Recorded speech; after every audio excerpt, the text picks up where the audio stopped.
Hey YouTube, it's Justin aka Demonic Sweaters, and I'm back with another acoustic drum conversion video. This is part 2, I guess, of the Tama Club Jam conversion to electronic Alesis Nitro mesh thing I'm doing. And yes, I'm using a wide angle lens, so that's why it looks so weird. But anyway, okay, so I kind of went a little nuts, and I actually ended up really liking the Club Jam Mini and decided to use it as an acoustic set.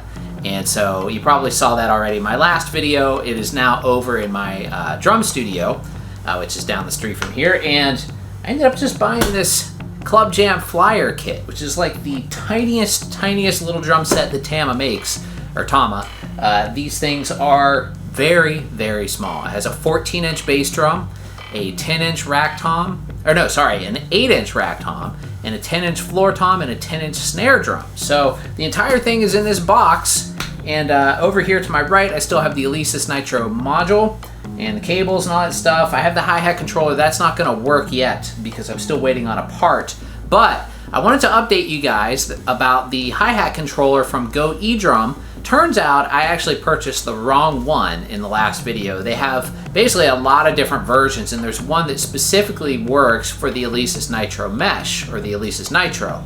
And I reached out to Go ddrum, and I probably should have done this before kind of, tearing them apart in the last video. I still don't know, how it's going to work yet, but I think, from what I've seen online, that they actually do work pretty good. That's going to be probably in the next video when I finally get the hi-hat controller. They're basically sending me a little part that I can replace inside of the one that I have to make it work with the Alesis Nitro Mesh. With the exception of that, I pretty much have everything else here that I need. I'm still going to go with the ddrum triggers, but this time, the last time I was getting some double triggers, but they actually didn't work that terribly. So I had some comments from some of the people who watched the last video, and some of the suggestions were to either remove the bottom heads, which I don't really want to do because I want, I like the look of having both heads on there, the resonant and the top heads, and plus I just would like to keep the whole kit intact if possible.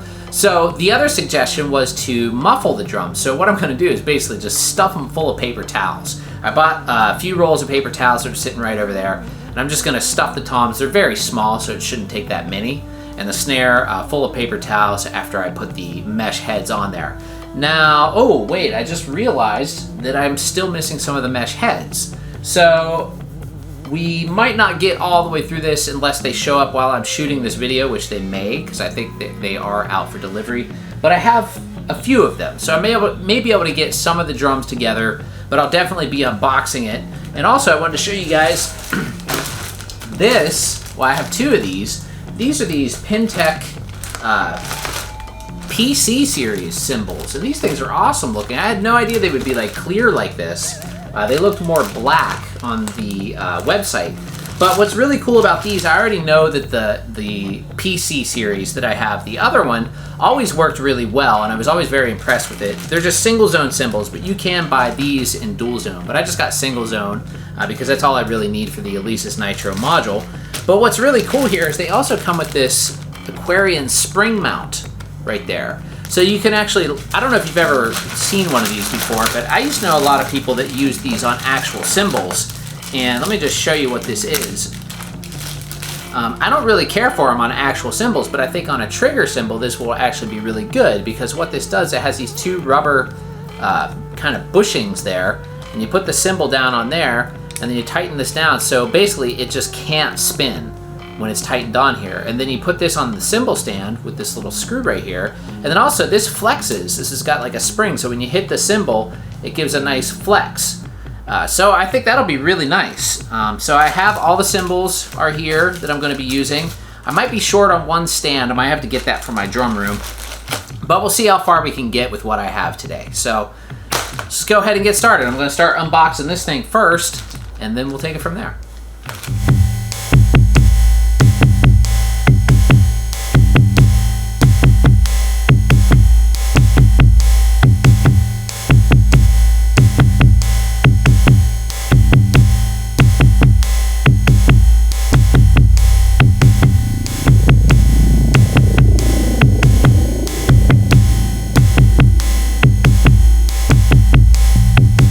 Alright, so here is everything out of the box, and this thing is unbelievably tiny. I mean, it is really small. I mean, just to give you some kind of reference here, and I have small hands, that is a very small snare drum, and the floor tom is the same diameter as the Club Jam Mini rack tom. This is a 10. Snare drum is a 10 as well. Bass drum is a 14, and rack tom is an 8. So I'm going to get this all put together and show you guys what it looks like once it's completed. All right, I've got it all set up. Well, not all set up, but the drums. And boy, is this thing cute. Look how tiny. But yeah, so let me just go over a couple of things. What I'm going to do actually too is I'm going to turn it around. I just wanted you guys to see what it looked like. Before I did that, I'm just going to turn it around because that'll give me more space in the room with the kick drum up against the wall. So everything's not sticking out to block the walkway and all that stuff. But anyway, I'm still waiting on my tom heads, but as you can see, I just have them stuffed full of paper towels right now, and it does deaden them quite a bit. So I'm thinking that should work for the triggers, though the toms are a little bit too loud, so I will definitely be putting some mesh heads on those. And then I also have this Pintech rim rubber pad thingy you can order from pintech.com, and that's where I got the cymbals too. So I have that on there, and then all the triggers, and then on the bass drum is all, well, the snare is also stuffed with paper towels, but it also has the mesh head on it, and then the bass drum is stuffed with paper towels as well, and it has a lift that it comes with, as you can see there. Maybe you can see it, but it kind of clamps on the bass drum and raises it up. Otherwise, it would be much too small to even play with a regular bass drum pedal, because it still hits pretty high even with that thing raised up with the lift on it.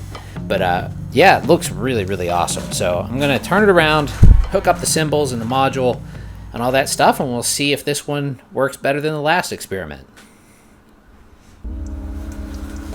All right, guys, I'm really happy to report that it's actually working really well. Basically, everything I learned from the last video I put to use in this video, and it seems to have helped quite a bit. Stuffing the inside of the drums with something to muffle them. In my case, I just used paper towels. You could use foam or something like that, which would probably look a little nicer, but this was just really cheap. I just got them at the 99-cent store.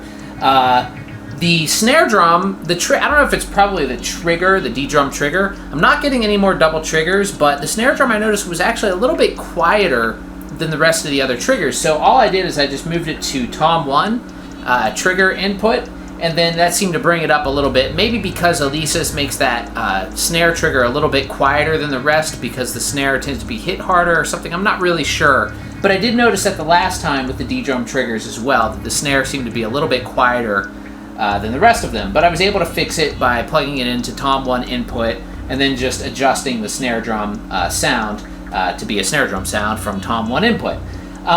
The hi-hats are still always open because I'm waiting on the controller, like I said before, and I have to grab one of my other cymbal stands from my studio so I can set my other crash up over there. Overall, you know, the kick drum and the snare drum I think are actually quieter than the Nitro Mesh was, but for right now, since I still have the stock heads on the toms, they're actually pretty loud, but they're stuffed full of paper towels, so they're not as loud as regular drums, but I definitely need to get those replaced with the mesh heads as soon as they come, just so my neighbors don't freak out. But I am going to play a little bit so you guys can hear what it all, how it works. But I mean, it sounds just like my Nitro Mesh did. So the Nitro Mesh lives on, but now it's just a Tama Club Jam flyer with the Nitro Mesh module. So we can still do the Nitro Mesh programming and all that stuff. It's just going to look a little bit different, but I think it's really, really cool. Just to remind you too, if you want to pick any of this stuff up, I'll post links down below for the triggers and the drums and all that stuff if you're interested in working on a project like this for yourself. I think another good choice for a drum set would be the Ludwig Pocket, which is actually a little bit cheaper than the Tama Club Jam Flyer, though it doesn't have a bass drum lift. But the bass drum is actually a little bit larger. It's a 16-inch, so you don't really need the lift on the Ludwig Pocket, but it is a little bit, like a tiny, tiny bit bigger than the Flyer kit. But I think that would be a really good one too. And like I said, it's about $100 cheaper. So that might be a good solution if anyone else is looking to do this themselves. I think the ddrum triggers are actually working quite excellent now. Once you have them muffled and you have the mesh heads on there. The kick drum and snare both work fantastic. Well, I mean, the toms work great too. They're just pretty loud right now. But anyway, I'll shut up and let's show you the drums and then do some playing.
Alright everybody, that's the Tama Club Jam Nitro Mesh drum set that I made, and I'm really happy. This thing turned out really good, especially after the disappointing results of my last test like this.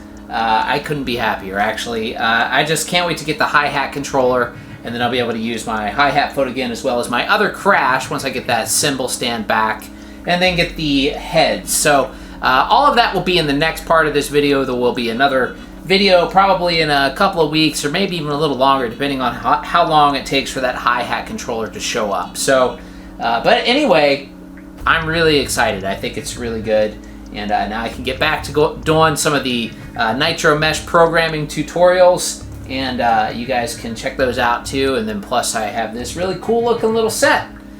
So yeah, thanks for watching everybody. Don't forget to check out anthillrecordings.bandcamp.com. That's my record label. If you want to support what I do, besides watching these videos, which helps me already, but if you want to support me a little bit more, go there and buy some music. That's what I do instead of Patreon, so that's the best way that you can support me if you want to, you know, help out a little bit here and there. But just by watching the videos or streaming me on any streaming service like Spotify or Apple Music, you can search Demonic Sweaters as well as Minnesota, which is my other project, all of which are streaming on all the streaming services. So anyway, thanks for watching everybody, and hope you have a great day. Later.